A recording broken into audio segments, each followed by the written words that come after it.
رب العالمين والصلاة والسلام على سيد الأنبياء والمرسلين وعلى آله وأصحابه أجمعين أما بعد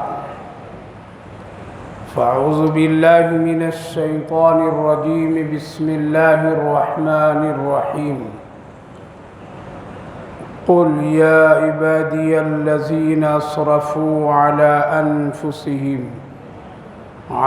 أنفسهم لا تقنطوا من رحمة الله إن الله يغفر الذنوب جميعا إنه هو الغفور الرحيم وأنيبوا إلى ربكم وأسلموا له من قبل أن يأتيكم العذاب ثم لا تنصرون صدق اللہ العظیم۔ قابل قدر بزرگوں اور دوستو، اللہ رب العالمین کا شکر، اس کا احسان کہ اللہ تعالیٰ نے ہم سب کو نماز عشاء اور پھر نماز تراویح پڑھنے کی توفیق مرحمت فرمائی۔ اللہ تعالیٰ قبول فرمائے، آخرت کے لیے نجات اور بخشش کا ذریعہ بنا دے۔ اس وقت 24ویں جز کی یہ بڑی مشہور و معروف آیت کریمہ کا تلاوت کیا ہوں، چونکہ آج نماز تراویح میں الحمدللہ 24واں جز مکمل ہوا ہے اور چند مشہور و معروف صورتیں پڑھی گئی ہیں۔ ان میں سورہ زمر کی بھی تکمیل ہوئی ہے۔ اس کی ایک یہ بڑی مشہور آیت ہے، اس کے بارے میں علماء اور مفسرین، اس کے ساتھ ساتھ صحابہ کرام رضوان اللہ عنہم اجمعین میں سے حضرت انس رضی اللہ عنہ کا قول ہے کہ پورے قرآن میں یہ آیت کریمہ بہت ہی زیادہ گنہگاروں کے لیے امید اور بھروسہ مند آیت ہے۔ اللہ تعالیٰ نے ہم جیسے گنہگاروں، کمزوروں، خطا کاروں کے لیے بہت ہی امید کی آیت نازل فرما کر ایک تسلی عطا فرمایا ہے۔ اس کے ظاہری ترجمے ہی سے اندازہ ہو جاتا ہے، قُلْ يَا عِبَادِيَ الَّذِينَ أَسْرَفُوا عَلَىٰ أَنفُسِهِمْ، اے میرے نبی، آپ میرے ان بندوں سے کہہ دیجئے جو لوگ اپنے نفس پر گناہوں کی زیادتی کر چکے ہیں، گناہ کر لیے ہیں، لا تقنطوا من رحمت اللہ، میری رحمت سے نا امید نہ ہو۔ بے شک اللہ تعالیٰ سارے گناہ کو معاف کرنے والا ہے، وہ بہت ہی معاف کرنے والا، نہایت ہی رحم کرنے والا ہے۔ شرط ایک ہے، وَأَنِيبُوا إِلَىٰ رَبِّكُمْ، اے بندو آؤ میری طرف تم، تبھی تو معافی ہوگی۔ وَأَنِيبُوا، رجوع کرو تم اپنے رب کی طرف، آ جاؤ اپنے اللہ کی طرف جس نے تم کو پیدا کیا ہے۔ وَأَسْلِمُوا لَهُ مِن قَبْلِ، اور عذاب آنے سے پہلے اپنے آپ کو اللہ کے حوالے کر دو، تبھی تمہاری بخشش و مغفرت ہوگی۔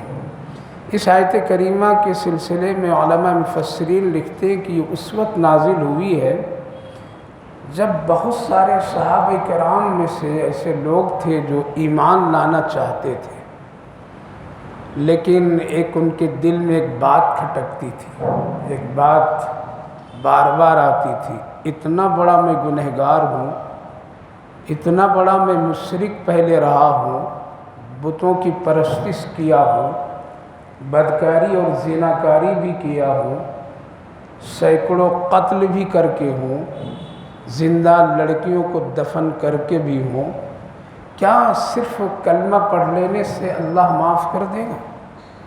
یہ ان کے دل میں ایک بات کھٹکتی رہتی تھی۔ اور کیا اللہ کے رسول صلی اللہ علیہ وسلم کہ ہاتھ پر کلمہ پڑھ لینے کے بعد، ایمان لانے کے بعد، کیا ہماری یہ ساری غلطیاں، خطائیں، گناہ اللہ معاف کر دے گا؟ اس لیے بہت بڑے بڑے جرم کیا ہو، سینکڑوں لوگوں کو قتل بھی کر کے ہوں، کتنے دھوکے چوریاں کر کے ہوں۔ اس لیے جب تاریخ اور اس آیت کریمہ کی شان نزول اور اس کے پس منظر میں ان گنہگاروں کی فہرست جب ملتی ہے تو وہ صحابہ کرام جب توبہ کر کے اپنے آپ کو اللہ کے حوالے کر کے نبی کریم علیہ السلام کے قدموں میں آ گئے اور کلمہ پڑھ لی، پھر وقت کے ایسے لوگ بنے کہ اللہ نے اپنے حبیب صلی اللہ علیہ وسلم کی زبان اقدس، زبان مبارک سے جنتی ہونے کی بشارتیں سنا دی۔ تو اس آیت کریمہ سے بڑی امید ملتی ہے کہ کتنا بھی گناہ کر لیں آپ، کتنا بھی ہم غلطیاں کر لیں، کتنے بھی خطائیں کر لیں، شرک کر لیں، کیا کر لیں، لیکن ایک شرط ہے، وہ انیبو، مخلص ہو کر کے اللہ کے حوالے اپنے آپ کو کر دینے سے اللہ معاف فرما دیتا۔ لہذا جن کے دلوں میں یہ کھٹک تھی، ڈر تھا کہ کیا اتنی بڑی بڑی غلطیاں، قتل و غارت، چوری، بدکاری، یہ سب کر کے کلمہ پڑھ لینے سے ہو جائے گا۔ ایک صحابی رسول صلی اللہ علیہ وسلم جن کا نام حضرت دہیہ کلبی رضی اللہ عنہ، کلب بکریوں کے قبیلے والے کو کہا جاتا تھا، دہیہ ان کا اصل نام، بڑے خوبصورت صحابی، بہت ہی خوبصورت اپنے قبیلے کے۔ کہا جاتا ہے کہ لوگ ان کو دیکھنے کے لیے راستے پر کھڑے ہوتے تھے، اتنا حسن و جمال تھا، بڑی خوبصورت۔ ابھی بھی ایک محدث زندہ ہیں، انہوں نے بتایا کہ ان کے قبیلے کے لوگ، ابھی چند سال پہلے حج میں ایک نوجوان ملا، ان کے حسن کو دیکھتا رہ گیا، میں رہا نہیں گیا، تو میں اس سے جا کے پوچھا تم کس قبیلے سے تعلق رکھتے ہو؟ کہا کہ میں حضرت دہیہ کلبی رضی اللہ عنہ کے قبیلے سے تعلق رکھتا ہوں۔ صدیاں گزر گئی لیکن آج بھی وہ نیکی اور حسن کو اللہ نے باقی رکھا ہے۔ تو حضرت دہیہ اپنے قبیلے کے سردار بھی تھے، حسن و جمال کے بڑے پیکر تھے، عورتیں انتظار میں رہتی تھی کہ ایک جھلک دیکھ لیں ان کو، اپنے سردار کو۔ ان کی حسن کا تذکرہ بھی ہوا کرتا تھا، اللہ کے رسول صلی اللہ علیہ وسلم کے پاس بھی ان کا تذکرہ ہوتا تھا۔ بڑے دمنگ آدمی تھے، اپنے قبیلے کے سردار تھے، تذکرہ ہوا کرتا تھا۔ حضرت عمر رضی اللہ عنہ کہا کرتے تھے، یا رسول اللہ ان کے حق میں آپ دعا کریے، دعا کر دیجئے ہدایت مل جائے، ان کے حق میں آپ اللہ سے دعائیں مانگ دیجئے، شاید یہ ایمان لے آتے تو بڑے اچھے ہوتے۔ اللہ کے رسول صلی اللہ علیہ وسلم بھی چاہتے تھے، دل دل میں دعائیں دیا کرتے تھے۔ ایک موقع ایسا آیا کہ ان کے دل کی دنیا اللہ نے بدل دی اور ارادہ کر لیے کہ آج میں محمد رسول اللہ صلی اللہ علیہ وسلم کی خدمت میں حاضر ہو کر کلمہ پڑھ لینا ہے۔ آ گئے، جب وہ آ رہے تھے تو سارے لوگ دیکھ رہے تھے، پتہ نہیں کیا ہوگا۔ اللہ کے رسول صلی اللہ علیہ وسلم کی خدمت میں حاضر ہوئے، صحابہ منتظر ہیں، پتہ نہیں کیا یہ ارادے لے کے آیا ہے، قبیلے کے سردار ہے، کیا کہنا ہے، لیکن بس وہی کہ یا رسول اللہ کلمہ پڑھا دیجئے، ہم ایمان لانا چاہتے ہیں۔ بڑی خوشی ہوئی لوگوں کو۔ حضرت عمر رضی اللہ عنہ کہتے ہیں میں تو بہت خوش ہوا، جو دل دل میں دعائیں کیا کرتا تھا آج اللہ نے وہ قبول کر لیا۔ ہاتھ بڑھائیں، کلمہ پڑھے، لیکن پڑھنے سے پہلے رک جاتے، اللہ کے رسول بہت بڑا گناہ میں کیا ہوں، کیا یہ کلمہ پڑھنے سے میرے گناہ اللہ معاف کر دے گا؟ بہت بڑا کیا ہوں۔ کون سا گناہ؟ اللہ کے رسول بتانے میں شرم محسوس ہوتی، بہت بڑا گناہ۔ کیا چوری، زنا، قتل، کیا گناہ کیا؟ ماں باپ کی نافرمانیاں، بڑے بڑے جو گناہ ہوتے ہیں اللہ کے رسول خود فرما رہے، یہ کیا، یہ کیا، یہ کیا، نہ نہ نہ، یہ نہیں۔ پھر کیا کیا تم نے؟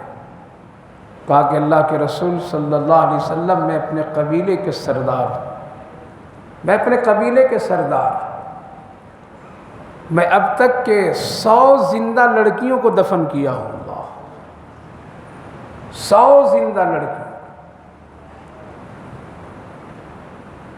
ڈر لگتا ہے کیا؟ اور ایک لڑکی کے دفن کرتے وقت میں مجھے بڑا احساس ہوا تھا، چونکہ لوگ مجھے کو کہتے تھے کہ میں سردار تھا، جن کے گھر میں لڑکیاں ہوتی تھیں اور دفن کی ایسی زندہ درگور کرنے کی جب باری آتی تھی تو مجھ کو اطلاع ہوتی تھی اور میں اس کام کو انجام بھی دیتا تھا۔ ایک لڑکی کو جب دفن کر رہا تھا تو وہ یہ کہہ رہے تھے، چھوڑ دو سردار، میں جی لوں گی کہیں پہ دنیا میں، اللہ کی زمین بہت بڑی ہے، ہم تم سے روزی روٹی کا سوال نہیں کریں، چھوڑ دو۔ لیکن ہمارا دل پتھر ہو گیا تھا، میرے دل میں ایک قتل اور زندہ دفن کرنے کے ایک ایسا حوصلہ اور جذبہ شیطان نے پیدا کر دیا تھا کہ میں دیوانہ ہوا۔ وہ معصوم سی بچی کہہ رہی تھی، سردار چھوڑ دو چھوڑ دو، لیکن میں اس کو زندہ دفن کر ہی دیا ہے رسول اللہ، جس کی تعداد 100 سے زیادہ ہوتی ہے۔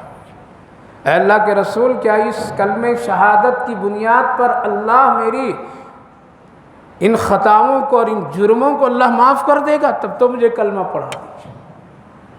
حضرت جبریل علیہ السلام تشریف لائے، قل یا عبادی الذین اسرفوا، ساری دنیا سے نا امید ہو جائیے لیکن اپنے پیدا کرنے والے مالک سے کبھی بھی نا امید نہ ہوئیے، دل سے پاک کر کے اللہ سے رجوع کیجیے، دل سے گندگیوں کو نکال کر کے اللہ کے حضور میں اپنے آپ کو حوالے کر دیجیے۔ حضرت جبریل علیہ السلام تشریف لائے، یا رسول اللہ، دہیہ قلبی کے سارے گناہوں کو اللہ معاف کر دیا۔ اسی وقت اعلان ہوا، کیوں؟ وہ اپنے آپ کو اب سب کچھ مٹا کر کے آ گئے تھے نبی کے قدموں میں، سرداری ختم، حسن و جمال کا چرچا شہرت ختم، اب میں بڑا نہیں، تکبر نہیں، غرور نہیں، بس اب میں محمد رسول اللہ کے قدموں کا غلام ہوں۔ بس اللہ کے رسول اپنے آپ کو آپ کے اللہ کے حوالے کر دیا ہوں۔ سچی توبہ۔ حضرت جبریل علیہ السلام آ کر کہنے لگے، یا رسول اللہ، ان کے ایمان کو اللہ نے قبول کیا اور سارے جرموں کو معاف کر دیا۔ کیوں نہیں اللہ معاف کرے گا؟ وہ کسی سے محتاج پوچھ کر کے نہیں معاف کرتا ہے کہ پڑوسیوں سے پوچھیں گے تب اس کو معاف کریں گے، ملک کے بڑے بڑے عہدے داروں سے پوچھیں گے تب ہم معاف کریں گے، قبیلے اور خاندان والوں سے پوچھیں گے تب معاف کریں گے، نہیں۔ وَأَحْكَمُ الْحَاكِمِينَ إِنَّ اللَّهَ يَغْفِرُ الذُّنُوبَ جَمِيعًا، ہم سب گناہ معاف کر دیں گے، میرا اختیار ہے۔ اسی لیے آقا کریم صلی اللہ علیہ وسلم رات کے سناٹے میں دعا فرماتے تھے، اے اللہ تو با اختیار ہے، تیرے قبض قدرت میں محمد کی جان ہے، اے اللہ تو اگر معاف کر دے گا میں تیرا ایک بندہ ہوں محمد، اور اگر تو جہنم میں ڈال دے گا تو محمد بھی کچھ نہیں کر سکتا اللہ، جبکہ نبی معصوم ہے۔ یہ سبق، یہ تعلیم اللہ کے رسول صلی اللہ علیہ وسلم ہم جیسوں کے لیے امید کی باتیں بتا دی۔ مانگتے رہو اللہ سے۔ حضرت جبریل علیہ السلام کہنے لگے، یا رسول اللہ، اور ایک اور انعام اللہ نے ان کو دیا، جن کو دہیہ قلبی کو۔ ایک تو یہ بڑے خوبصورت بھی ہیں، قبیلے کے سردار ہیں، قبیلے کے بڑے ہیں، اللہ نے ایک بہت ہی بڑا انعام دیا اور یوں فرمایا مجھ سے، اے جبریل، اب جب بھی تم میرے محبوب کے پاس جاؤ گے تو انہی کی شکل میں تم جایا آیا کرنا۔ اللہ کس کی شکل میں؟ دہیہ قلبی کی شکل میں۔ یہ کتنا بڑا ہے، جبریل کی شکل، ان کی شکل برابر۔ اللہ کے رسول صلی اللہ علیہ وسلم کی مجلس میں کبھی کبھی حضرت جبریل علیہ السلام بیٹھے ہوتے تھے تو لوگ سمجھتے تھے یہ دہیہ قلبی بیٹھے ہوئے ہیں، دونوں کا چہرہ نقشہ۔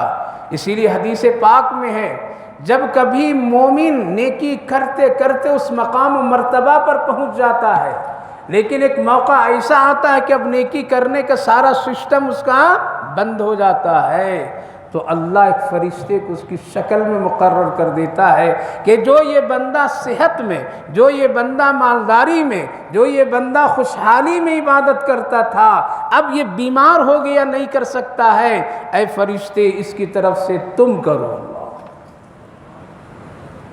بیمار خود نہیں ہوا ہے، میں نے بیماری دی ہے اس کو۔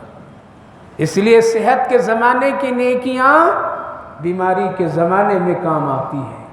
ابھی اللہ نے موقع دیا ہے، چل رہے پھر رہے، سانسیں چل رہی، کھا رہے پی رہے، کر لیجئے۔ بڑھاپے کے انتظار مت کیجئے، بیماری کا انتظار مت کیجئے، غریبی آنے کا انتظار مت کیجئے، بلکہ اس سے پہلے پہلے اللہ سے رجوع کر لیجئے۔ حضرت دہیہ کلبی کو مقام کہ حضرت جبریل جب بھی آتے تھے تو ان کی شکل میں آتے تھے۔ ایک موقع پر حضرت دہیہ کلبی رضی اللہ عنہ مدینے کے بازار میں تھے، صحابہ چلتے آ رہے ہیں، سلام کرتے آ رہے ہیں، نبی کی مجلس میں جب بیٹھے صحابہ تو دیکھیں کہ بازو میں دہیہ کلبی بیٹھے، تھوڑی دیر کے بعد میں اٹھ کر کے جانے لگے۔ صحابہ نے پوچھا یا رسول اللہ عجیب و غریب ہے، ابھی بھی مدینے میں بازار میں دیکھا تھا ان کو، یہ بھی ہم سے پہلے یہاں کیسے آ گئے اور یہ اٹھ کر کے جا رہے ہیں؟ اللہ کے رسول صلی اللہ علیہ وسلم نے فرمایا یہ جبریل تھے جو ان کی شکل میں یہاں بیٹھے ہوئے تھے۔ نیک لوگوں کی شکلیں مل جانا، رسول اللہ کی چہرے مبارک کا چہرے پہ نور آ جانا، یہ کوئی معمولی نسبت نہیں ہے، یہ معمولی نعمت نہیں ہے۔ اللہ رب العالمین جس کو پسند کرتا اسی کو کسی نیک لوگوں کی چہرے بنا دیتا ہے، نیک لوگوں کی صفات عطا کر دیتا ہے۔ تو اللہ فرمایا میری رحمت سے مایوس مت ہو، میں تجھے معاف کر دوں گا، معاف کر دوں گا، لیکن شرط یہ ہے وَأَنِيبُوا إِلَىٰ رَبِّكُمْ، دل و جان سے اپنے آپ کو سر سے لے کر کے پاؤں تک میرے حوالے اپنے آپ کو کر دو، کہ میں جو بھی کروں گا اللہ کے حکم کے مطابق کروں گا، جو کروں گا اللہ کی رضا کے لیے کروں گا، جو کروں گا اللہ ہی کی مرضی پر کروں گا، ہماری کوئی مرضی نہیں چلے گی، ہمارا کوئی کام اپنے سے نہیں ہوگا، جو بھی ہوگا وہ دو نسبتیں ہوگی، ایک اللہ اور ایک اللہ کے رسول کی نسبت ہوگی۔ جب اپنے آپ کو کوئی حوالے کر دیتا ہے نا پھر اللہ اس کو نوازتا ہے، اس کو نوازتا ہے، پھر وہ دنیا کو ناقدری کی نظر سے دیکھتا ہے، چاہے اس کے پاس کچھ بھی آ جائے۔ تینے وہ فرعون کی باندی مشاطہ، نام کیا تھا؟ مشاطہ، فرعون کی باندی، دربار میں رہنے والی، ایسی تو فرعون کو کوئی اولاد ہی نہیں تھی، کوئی بھی۔ حضرت موسیٰ علیہ السلام کے اولاد بنانے کی بڑی کوشش تمنا کیا تھا اس نے، اور یہ حضرت آسیہ رضی اللہ عنہا کی کہیے ان کی محنت تھی، اس لیے حضرت موسیٰ علیہ السلام کی پرورش اللہ نے کہاں کیا؟ قاتل کے گھر میں کرایا ہے۔ یہ اللہ کی قدرت دیکھو، کس کے گھر میں؟ قاتل، فرعون تو قتل کرنے والا تھا نا، سینکڑوں بچوں، مرد بچوں کو قتل کر دیا، حضرت موسیٰ علیہ السلام تو اسی کے گھر میں پہنچے تھے۔ خیر اس تفصیل واقعہ ہے، کوئی بچہ اچھا نہیں تھا، دولت تھی، حکومت تھی، سلطنت تھی، 16 لاکھ اس کے پاس فوجی طاقت تھی صرف موسیٰ علیہ السلام کو ہرانے کے لیے۔ آج جو لوگ یہ سمجھتے ہیں کہ میرے پاس فوجی طاقت ہے، قوت ہے، ملک ہے، سلطنت ہے، وہ آرام سے بیٹھے رہے، سوچتے رہے جب اللہ کا نظام اور اس کا بلڈوزر چلے گا تو تیرے پاس کوئی طاقت نہیں ہوگی۔ کوئی بیٹا وٹا نہیں تھا، کچھ اولاد نہیں تھی۔ حضرت موسیٰ علیہ السلام کو کبھی محبت سے گود میں لیتے تھے، حضرت موسیٰ علیہ السلام تھپڑ مارتے تھے بچے، اس کی داڑھیوں میں ہیرے جواہرات جڑے ہوئے تھے، تو حضرت موسیٰ نے پکڑ کے کھینچتے تھے۔ تو فرعون آسیہ سے کہا اے آسیہ لگ رہا ہے یہی بچہ ہے جو میری خدائی سلطنت کو چھینے گا۔ تو حضرت آسیہ کہتی تھی کہ بچہ بچہ ہوتا ہے، لیکن جب روز تھپڑ کھانے لگا تو اس کو پریشانی ہوئی، کہا کہ نہیں یہی بچہ ہے، اس کو قتل کروں گا میں۔ تو حضرت آسیہ نے کہا کہ نہیں بچے بچے ہوتے ہیں، اس کو آگ پانی کا کچھ فرق نہیں معلوم ہوتا ہے، اگر کہو تو میں دکھاتی ہوں۔ کہا کہ دکھائیے۔ تو ایک طرف حضرت موسیٰ علیہ السلام کو دور میں چھوڑ دیا گیا اور ایک طرف دودھ شہد رکھ دیا گیا، فروٹ رکھ دیا گیا، اور ایک طرف آگ کے انگارے رکھ دیے گئے۔ فرعون نے کہا کہ اگر یہ آگ کے انگارے کی طرف آیا تو سمجھوں گا کہ یہ مجھے یوں ہی مارتا ہے، بچہ ہے، اس کو پتہ نہیں آگ اور پھل فروٹ، اور اگر وہ چل کر کے فروٹ کی طرف آیا، دودھ کی طرف آیا، شہد کی طرف آیا تو میں یہ سمجھوں گا کہ یہ مجھے جان بوجھ کر کے مار رہا ہے، اس لیے میں قتل کروں گا۔ چھوڑ دیا گیا دور سے، حضرت موسیٰ علیہ السلام کھسکتے ہوئے چلتے ہوئے آ رہے ہیں۔ بچہ ہوتا ہے فطرتاً اچھی چیز کی طرف وہ لپکتا ہے، رخ ادھر ہے پھلوں کی طرف۔ حضرت جبریل علیہ السلام گھما دیے اور سیدھے لے گئے آگ کے پاس، اور انگارے میں ہاتھ ڈالے اور ایسے لے لیے، یہ جل گیا تھا یہاں پہ۔ اسی کو قرآن نے فرمایا، اللہ تعالیٰ نے فرمایا موسیٰ یہ ہاتھ جلا ہوا ہے، تم کسی کو دکھاؤ گے تو یہاں سے نور نکال دو گے، ید بیضا جس کو کہتے ہیں۔ تو حضرت موسیٰ علیہ السلام نے لیے، اور صرف ہاتھی میں نہیں لیے، کس میں لیے؟ لے کے منہ میں رکھ لیے، زبان جل گئی۔ تبھی تو وہ دعا ہے، رب اشرح لی صدری ویسر لی امری واحلل عقدۃ من لسانی یفقہوا قولی۔ اللہ زبان جل گئی، نکنت ہے، بول نہیں پاتا ہوں، آپ بھیج رہے ہیں فرعون کو سمجھانے کے لیے، پہلے میری زبان کو ٹھیک کر دیجیے۔ اللہ اکبر۔ عرض یہ کر رہا تھا کہ وہ انیبو، کتنا بڑا گناہ کر لیجئے، لیکن اگر دل سے اللہ کی طرف رجوع کریں گے تو اللہ معاف بھی کرے گا اور درجہ بھی بڑھا دے گا۔ تو مساطہ فرعون کے دربار کی باندھی ہے۔ آج ایک کام کرنے والی اگر کسی مالدار کے یہاں کام کرتی ہے تو وہ بھی فخر سے کہتی ہے میں بڑے صاحب کے یہاں کام کرتی ہوں، وہ تو بادشاہ ہے، لیکن مانی نہیں۔ جب حضرت موسیٰ علیہ السلام نے کلمہ پھیلایا نہیں مانی، اور فرعون کو ٹھکرا دیا۔ وانیبو، اللہ کی طرف رجوع کر لی۔ فرعون نے سخت سے سخت سزا دی۔ اس کی 2 بیٹیاں تھیں، دونوں بیٹیوں کو اس نے کھولتے ہوئے گرم تیل میں ڈال دیا اسی کے سامنے، اور کہا مشاطہ دیکھ ابھی بیٹیاں جلی ہے، اب تیری باری ہے، ابھی بھی تجھے میں یہ کہہ رہا ہوں کہ مان لو مجھے، یہ دربار، یہ بنگلے، یہ محلات، یہ سارے خزانے تیرے پاس ہوں گے۔ لیکن مشاطہ ایک غریب عورت ہے۔ میری ماں بہنوں، ایمان کی قدر کیجئے، اسلام کی قدر کیجئے، حیا کی قدر کیجئے، قرآن کی نسبت کی قدر کیجئے، رسول اللہ کی نسبت کی قدر کیجئے۔ یہ دنیا ہے۔ مشاطہ کہنے لگے فرعون کچھ بھی کر لو، اس کو بھی ڈال دی، پک گئی، ہڈیاں نکال کر کے لوگوں نے دفن کر دیا بیت المقدس کے قریب میں۔ پیارے آقا صلی اللہ علیہ وسلم جب معراج کی سفر میں تشریف لے جا رہے تھے تو رک گئے وہاں پر، اور کہنے لگے جبریل مجھے یہاں جنت کی خوشبو آ رہی، ذرا رک جا، مجھے خوشبو لینے دو۔ اللہ، کہاں سے یہ جنت کی خوشبو ہے؟ حضرت جبریل علیہ السلام نے کہا یا رسول اللہ یہاں مشاطہ اور اس کی جلی ہوئی بیٹیوں کی ہڈیوں کی قبر ہے جو دفن ہے، وہاں سے اللہ جنت کی خوشبو نکالتا ہے۔ اللہ، قبر کیا ہو جائے، جہنم کے گڑھے بن جائیں ہمیں پرواہ نہیں، ہمیں فکر نہیں۔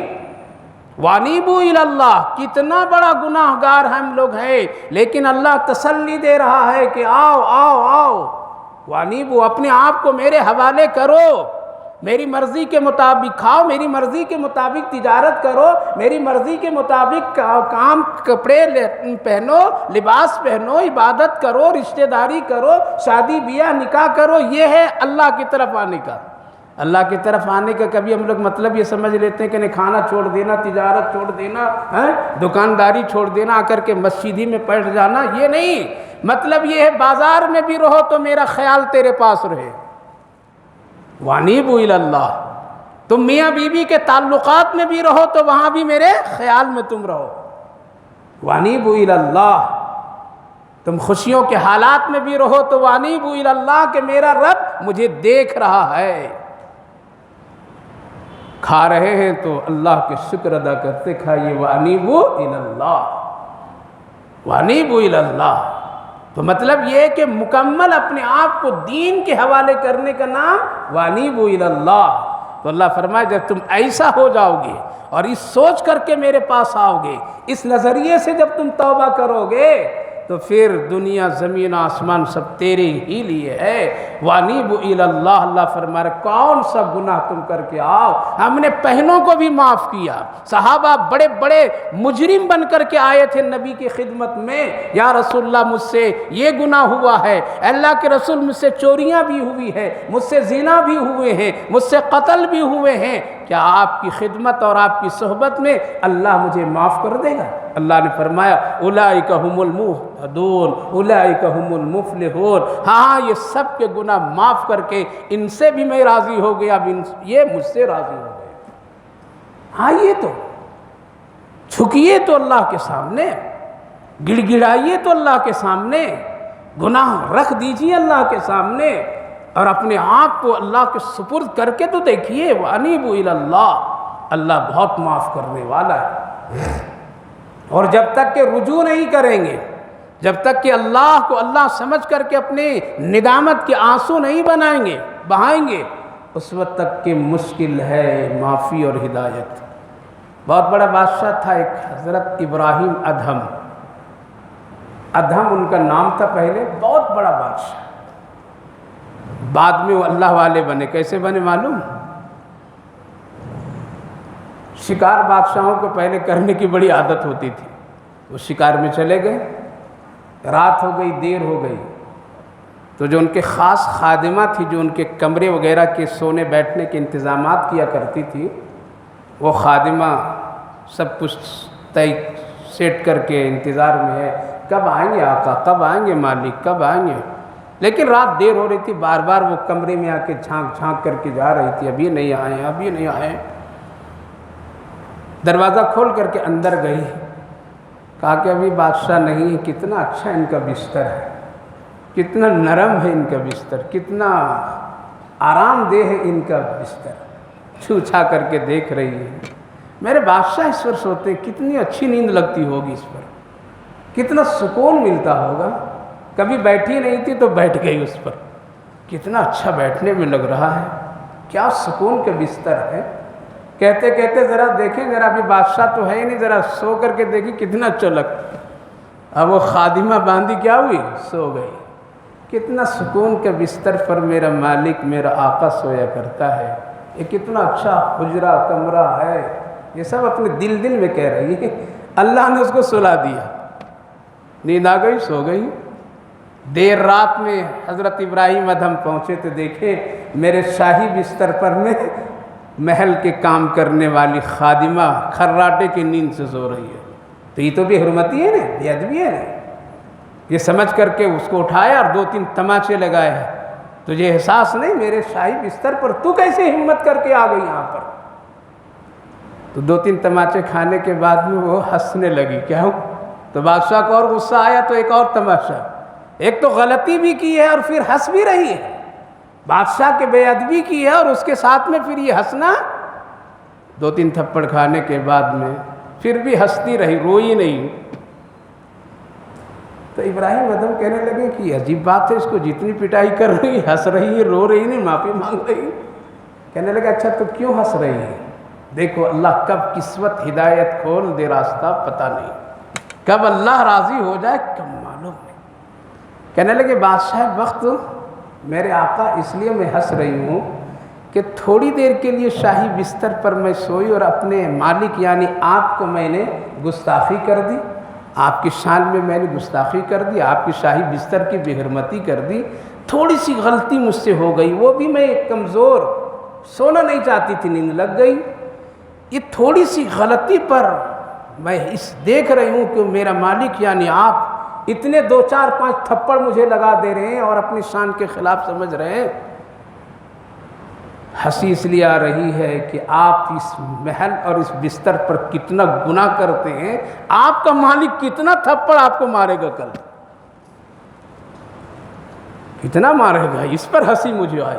حضرت ابراہیم ادہم کے دل کے دنیا بدلی، اف میں مالک ہوں، یہ کمزور ہے اسی لیے تو اس کو مار رہا ہوں، میں مجھ سے بھی بڑا ایک مالک ہے جو اس کی غلطیاں میں کر رہا ہوں، تو وہ مجھے کتنا مارے گا۔ نکل گئے محل سے، کہا کہ اب دوبارہ اس بستر پر نہیں آؤں گا میں، اب اس محل میں نہیں رہوں گا میں، بڑی غلطیاں کیا ہوں، بڑا گناہ کیا ہوں، بڑی نافرمانی کیا ہوں۔ راتوں رات نکل گئے ہیں، چلتے رہے، کہاں جاؤں؟ کہا کہ جب اللہ کے لیے نکلا ہوں تو اللہ ہی کے گھر میں ٹھکانہ لے لوں۔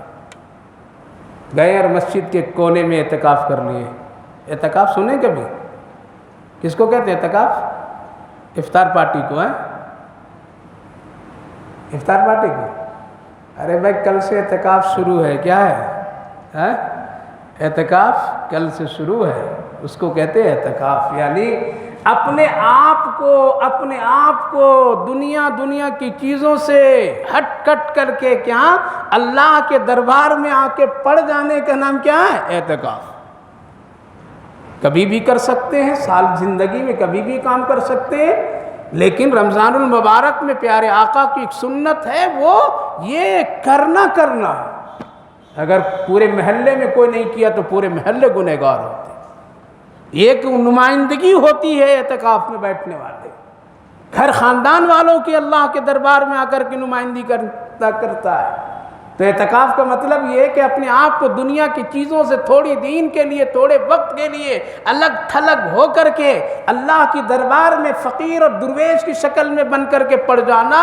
اے اللہ آ گیا ہوں تیرے دربار میں، غریب ہوں، محتاج ہوں، سب کچھ ہوں، اب تو ہی ہے شہنشاہ اور بادشاہ سخی، ہم کو سب کچھ عطا کر دیجیے۔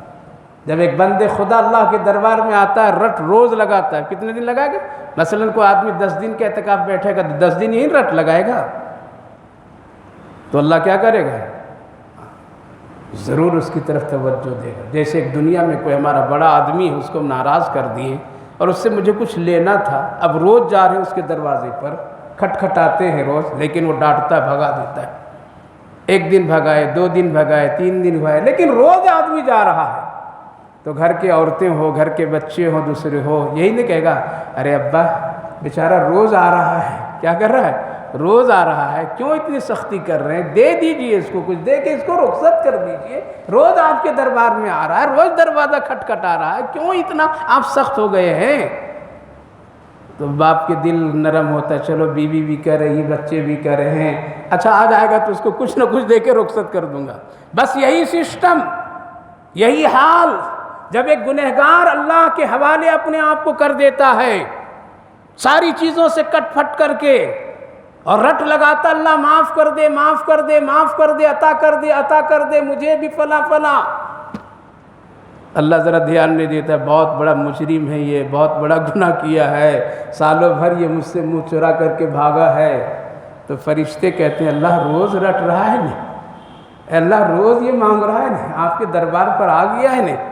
فرشتے سفارش کرتے ہیں اللہ کر دیجئے، اللہ اس کے لیے پھر مغفرت کے فیصلے، اس کے لیے روزی رزق کے فیصلے، اس کے لیے عزت کے فیصلے، اس کے لیے صحت کے فیصلے، جو مانگا۔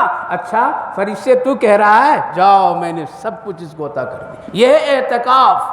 تو حضرت ابراہیم ادھم بنگلہ چھوڑے، محل چھوڑے، خزانہ چھوڑے، دولت چھوڑے، خادموں کو چھوڑے، باندیوں کو چھوڑے، بیوی بچوں کو چھوڑے، اللہ کے حوالے مسجد میں جا کے ایک کونے میں پڑ گئے، ذرا دوستی کر لوں، میں اپنے اللہ کو ناراض کیا ہے بہت، پتہ نہیں کتنے تھپڑ لگیں گے، کتنے مار پڑے گی مجھے، منا لوں میں اللہ کو۔ احساس کرو میرے دوستوں، بزرگوں، ماں بہنوں، سال بھر گناہوں میں ہماری زندگی گزرتی ہے، کتنے تھپڑ کھائیں گے۔ حضرت ابراہیم ادھم کنارے بیٹھ گئے، مسجد کے کونے میں ایک اور پہلے سے آ کے بیٹھا ہوا جو سالوں سے بیٹھا ہوا ہے، اس کا بھی کوئی بھی نہیں، اللہ کے گھر کا مہمان، وہ بھی ادھر یہ بیٹھے، تو وہ اٹھ کر کے آیا عشاء کے بعد، کہاں سے آئے ہو؟ پہلے دور زمانہ نہیں تھا یہ تصویروں کی، ملک کے بادشاہ کو بھی لوگ نہیں پہچانتے تھے، اور یہ کون ہے؟ یہ ملک کے بادشاہ بیٹھے ہیں حضرت ابراہیم ادھم۔ پہلے فوٹو فاٹو کا زمانہ نہیں تھا نا، آج 1 kg کا ایک کٹ زکوٰۃ کا بنا کر کے دیں گے، اور 50 فوٹو لیں گے، ہیں 50 فوٹو لیں گے، غریب کو بھی ذلیل، اپنے بھی ذلیل، چھپا کر کے صدقہ کرو، عزت نفس کو خاص خیال رکھ کر کے صدقہ کیجئے، غریب کو سر عام پر لا کر کے اس کی رسوائی مت کیجئے۔ یہ سب اللہ رب العالمین کے دربار میں ایسے صدقہ ایسے خیرات پسند نہیں ہے۔ ہاں وہ ہے دیکھا کر کے بھی دینا، لیکن کب ہے، کہاں ہے، کس موقع پر ہے، وہ ایک الگ مسئلہ ہے۔ بس وہ اٹھ کے آیا ان کے پاس میں، کہا کہ کہاں کے ہیں آپ، کہاں سے آئے ہیں، کیوں آئے ہیں؟ کہا کہ میں اللہ کے گھر میں آیا ہوں، میں بھی اللہ کا بندہ ہوں، کچھ اللہ سے دوستی کرنے آیا ہوں، معافی مانگنے کے لیے آیا ہوں۔ کھانا پینا تیرا؟ کہا کہ کچھ بھی نہیں میرے پاس، جس کا گھر میں آیا ہوں وہی مالک میرا ہے۔ کہا کہ اچھا میرے پاس کھانا آتا ہے، میں آپ کو کھلاتا ہوں۔ اس کا کھانا کیسے آتا تھا؟ لکھا علماء کرام کے، وہ بھی اپنی زندگی سے بالکل سب کچھ چھوڑ کر کے مسجد میں سالوں سے پڑا تھا۔ عشاء کے بعد وہ دعا کرتا تھا، اللہ بھوک لگ گئی تو کوئی آ کے کھانا اس کو پہنچا دیتے تھے۔ روز ایسے ہی چل رہا تھا سالوں، سیدھی سادھی روٹی چٹنی دال آ جاتی تھی، کھا لیتا تھا بیچارہ۔ اب ان سے جا کر کے کہا کہ آپ کھا لو۔ ایک ہفتہ گزرا، وہ بھی اللہ اللہ کر رہے بیٹھے ہیں، اپنے نفس کو توبہ استغفار۔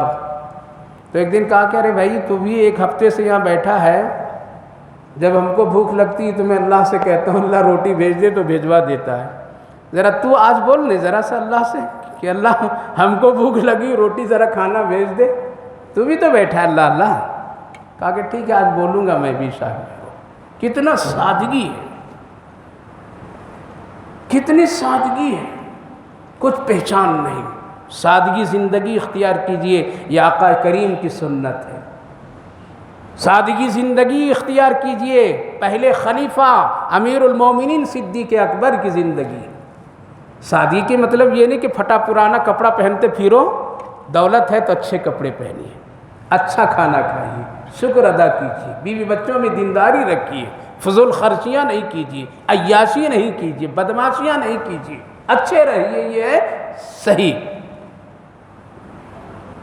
عشاء کے بعد وہ دعا کی ہے، اللہ روٹی بھیج دیجیے آپ۔ آیا کھانا بہترین تس میں بھرا ہوا، وانیبو بتا رہا ہوں، جب تک کہ اپنے آپ کو اللہ کے حوالے نہیں کریں گے اس وقت تک کہ معافی مغفرات نہیں ہے۔ وانیبو کر لیجیے، ایک مرتبہ سپرد کر دیجیے ایک مرتبہ اللہ کے حوالے، کہ اللہ ہم تیری مرضی کے مطابق زندگی گزاریں گے، تجارت کریں گے تیری مرضی کے مطابق، تفریح بھی کریں گے تو تیری مرضی کے مطابق، بیوی بچوں سے بھی ہم خوشیاں منائیں گے تیری مرضی کے مطابق، دوستی بھی کریں گے تو تیری مرضی کے مطابق۔ یہ ہے اللہ کے حوالے ہو جانا اپنے آپ۔ دعا کیے تو بہت بہترین کھانے کے تش، انواع اقسام کی چیزیں، لذیذ خوشبو دار، ایک شخص آ کر کے ان کے سامنے رکھ کر کے چلا گیا۔ اٹھے حضرت ابراہیم ادم، کہا کہ بھائی آجا کھانا آ گیا ہے۔ اب جب کھانا آیا تو وہ جو 1 سال سے پہلے بیٹھا ہوا تھا نا، وہ آ کر کے دیکھ رہا ہے، غور سے بیٹھا ہے کھانے کے لیے۔ دل میں شکایت شروع ہو گئی، کیا ہو گئی؟ حسد شروع ہو گئی۔ ولی بھی ولی سے حسد کرتا ہے، سمجھے؟ ایسا نہیں عالم عالم سے حسد کرتا ہے، ایسا نہیں کہ وہ پاک ہے۔ مالدار مالدار سے حسد کرتا ہے، وہ ایسا نہیں کہ وہ پاک ہے۔ بھائی بھائی سے حسد کرتا ہے، بہن بہن سے حسد کرتی ہے۔ سب یہ حسد ایک ایسا گناہ ہے، ایسا گناہ ہے کہ یہ شیطان کے کردار ہے۔ دل میں حسد، دل میں شکایت، اللہ میں 1 سال سے تیرے دربار میں سب کچھ چھوڑ کر کے بیٹھا ہوں، ہم کو تو دال روٹی چٹنی کھلاتا ہے، یہ بڈھا آیا ہے کہاں سے 1 ہفتہ بیٹھا نہیں، 1 مرتبہ مانگا تو اتنا شاندار کھانا آپ دے دیے اس کو۔ شکایت، دل میں حسد، 1 سال سے اللہ اللہ کر رہا ہوں، تجھی کو منا رہا ہوں، سیدھی سادھی روٹی چٹنی کھلا رہا ہے، اور یہ جو آیا ہے آج ہفتہ دن نہیں ہوا، 1 مرتبہ آپ کو پکارا، آپ شاندار کھانا بھیج دی۔ غیب سے آواز آئی، بندے میں بندوں کو اس کی قربانی کے مطابق اس کو اجر دیتا ہوں۔ تم آیا گلیوں میں ٹہل رہا تھا، تیرا نہ خاندان ہے، نہ بیوی ہے، نہ بچے ہیں، کوئی بھی نہیں ہے، یہ میرا احسان ہے تو پر کہ تم اس کو میں نے اپنے گھر میں ٹھکانہ دے دیا۔ یہ اللہ کا احسان ہے کہ یہاں بھی بیٹھنے کی توفیق دیا ہے، کتنوں کو باہر نکال دیا اور کتنوں کو بیٹھا دیا۔ یہ اپنے ہی نہیں ہوتا ہے کہ لوگ باہر چلے جاتے ہیں اور باہر والے اندر آ جاتے ہیں، اپنے نہیں ہوتا ہے۔ بادشاہ بھی نمازی تھا اور خادم جو تھا اس کا وہ نمازی تھا، جب جاتا تھا نماز کا وقت ہوتا تھا تو کہتا تھا رک جا بادشاہ 2 رکعت پڑھ لو، کہتا تھا اچھا پڑھ لو۔ ایک مسجد میں جب نماز پڑھنے لگا ذرا دیر ہو گئی تو بادشاہ نے کہا ارے کتنی دیر سے تم وہاں نماز پڑھ رہا ہے، کیا کوئی تجھے اندر پکڑ لیا ہے کیا؟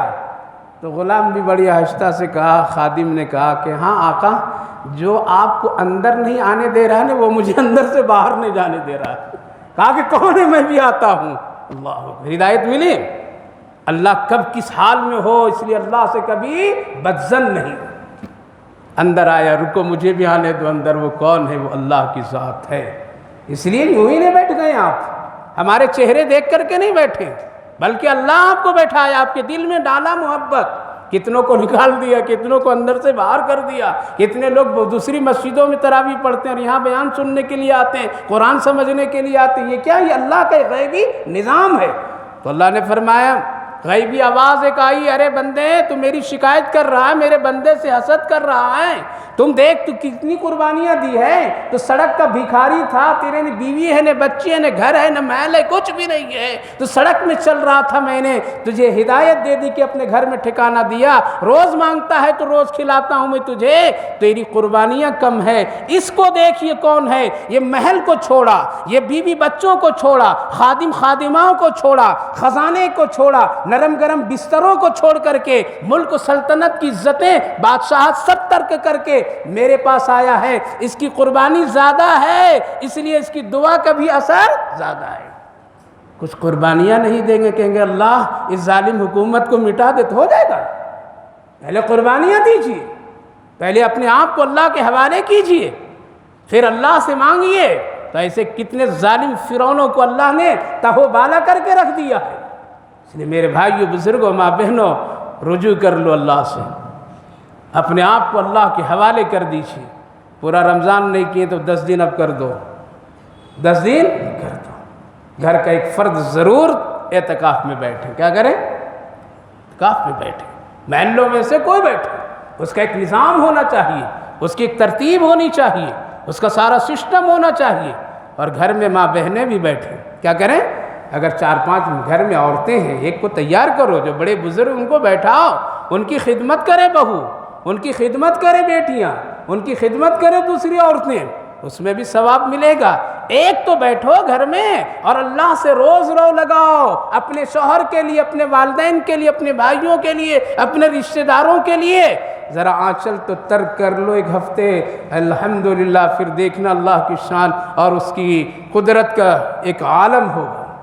اور مسجد میں اعتکاف ضرور کیجیے۔ اللہ فرما رہا ہے وَأَنِيبُوا إِلَىٰ رَبِّكُمْ، ہم سب گناہ معاف کر دیں گے، شرط یہ تم میری طرف رجوع کرو۔ کیا کرو؟ اور میری رحمت سے نا امید کبھی بھی نہیں ہو۔ تمہارا گناہ بڑھ جائے لیکن ہماری بخشش کبھی کم نہیں ہوگی۔ تانے بس 1 منٹ میں بات تانے، وہ ایک شخص گیا مولوی صاحب سے ملنے کے لیے کہ حضرت 99 قتل کر دیا، معافی ہے؟ تو نیم حکیم خطرے دان مولوی بہت ہوتے ہیں نا، نیم حکیم خطرے دان والا ہے، جن کو نہ کچھ معلوم رہتا ہے، بس وہ ایک آدھا بیدہ ادھر سنا ادھر سنا، مولانا صاحب بن گئے، ان کو گہرائی باریکی پر علم نہیں ہوتا ہے۔ اور یوں کہہ لیجئے واٹس ایپ کے مولانا لوگ بھی بہت ہو گئے ہیں، واٹس ایپ کے مولانا۔ ایک صاحب مجھ کو فون کی، حضرت ایک بہترین امام دیجیے۔ کیا دیجیے؟ جو بہترین بیان بھی کرے، بہترین تقریر بھی کرے، اور نماز جمعہ قرآن بھی اچھا پڑھے، بہترین دیجیے۔ تو ایک میں نے متقی آدمی کا نام پیش کیا، بیچارہ نیک آدمی امام، تو ذمہ دار کہنے لگا ایسا دیجیے جو واٹس ایپ میں نیا بیان سن کر کے وہ بیان کرے۔ اللہ اکبر، قرآن نہیں، حدیث نہیں، واٹس ایپ میں نیا بیان سن کر کے وہ بیان کرے۔ اور پھر کیا کہہ رہا ہے؟ متقی، تنخواہ کتنے دیجیے گا؟ ارے متقی تو اس وقت بنے گا جب آپ تنخواہ اس کو خوب دیں گے تب نا، اور کم تنخواہ دیں گے تو قرآن خوانی کرے گا۔ قرآن خوانی کرنے والے متقی کبھی نہیں بنیں گے۔ آیت کریمہ گھر میں جا کے پڑھنے والے امام صاحب کبھی متقی نہیں بنیں گے۔ تعویذ لکھنے والے امام صاحب، مولانا صاحب کبھی متقی نہیں بنیں گے۔ آپ اس کو دیجئے اچھا، تو پھر وہ تقوی اختیار کرے گا۔ تو بتا دیا 90 قتل کر لیا تو، 90 قتل کر دیا، اور تم توبہ، تمہاری بخشش۔ کہا کہ اللہ تجھے بھی ختم کر دوں، 100 کے عدد ہی پوری کر دوں، جب بخشش ہی نہیں ہے تو اللہ کی یہاں یہی بھی کر لوں گا۔ 100 کی گیا ایک مولانا کے پاس میں، پھر اللہ حضرت ایسا ایسا ہے، کہا کہ ضرور تیری بخشش ہوگی، کیونکہ اللہ قرآن میں فرمائے ان اللہ یغفر الذنوب جميعا، جب بندہ اپنے آپ کو شرمندہ ہو کر کے ندامت کے آنسو بہا دیتا ہے اور اپنے آپ کو میرے حوالے کر دیتا ہے تو اس کے سارے گناہ کو معاف کر دیتا ہے۔ معاف ہو، توبہ کر لو، توبہ کیا، معافی ہو گئی، اس کی معافی ہو گئی۔ اب سوال یہ پیدا تو یہ 100 کا قتل کیا، اس کا بدلہ انسان کو، حدیث پاک میں ہے کہ جب بندہ نیک ہوتا ہے، مثلا کسی سے قرضہ اس نے لیا اور لے کر کے پھر وہ دے نہیں پا رہا ہے، کوشش کر رہا ہے، نیت پاک ہے لیکن دے نہیں پا رہا ہے، اور اسی حال میں اس کی موت ہو گئی، اب اس کے وارثین بھی نہیں دیتے تھے، ان کے پاس میں بھی اتنی استطاعت نہیں ہے، وہ معافی بھی نہیں مانگ سکا، دینے والا معاف بھی نہیں کیا، کل قیامت کے دن اللہ رب العالمین اس کی طرف سے اس کا قرضہ ادا کر دیں گے اس بندے کو۔ نیت اچھی ہو، لہٰذا وَأَنِيبُوا إِلَىٰ رَبِّكُمْ، آ جاؤ اللہ کی طرف، 10 دن ہے، کیا ہے، اب آخری عشرہ شروع ہو گیا ہے۔ میری ماں بہنوں، آپ سے بڑی التجا ہے، نوجوانوں تم سے بھی التجا ہے، بزرگوں آپ سے بھی دردمندانہ اپیل ہے، بہت ہو گیا ہے، اب ذرا اللہ کے یہاں رجوع کر لیجیے 10 دن، اور اپنے ملک کے لیے دعا کیجیے، غریبوں کے لیے دعا کیجیے۔ حکومت کس طرح ظلم کر رہے، کسی کا گھر ڈھا دے رہے ہیں، بے گھر لوگ ہو جا رہے ہیں، ظالمانہ کام ہو رہا ہے، کون اس کو روکے گا؟ ہم لوگ روک سکتے ہیں؟ اس وقت میں اتنی طاقت نہیں ہے سوائے دعا کی، اور کچھ بھی نہیں کر سکتے۔ رو رو کر کے مانگیے، رو رو کر کے گڑ گڑائیے اپنے ملک کی سالمیت کے لیے، اچھائی کے لیے، بہتری کے لیے۔ اس لیے جو فری ہیں بزرگ لوگ، ریٹائرڈ لوگ جو فری ہیں، وہ کیا کریں؟ اعتکاف کر لیں، کیا کریں؟ اعتکاف کر لیں۔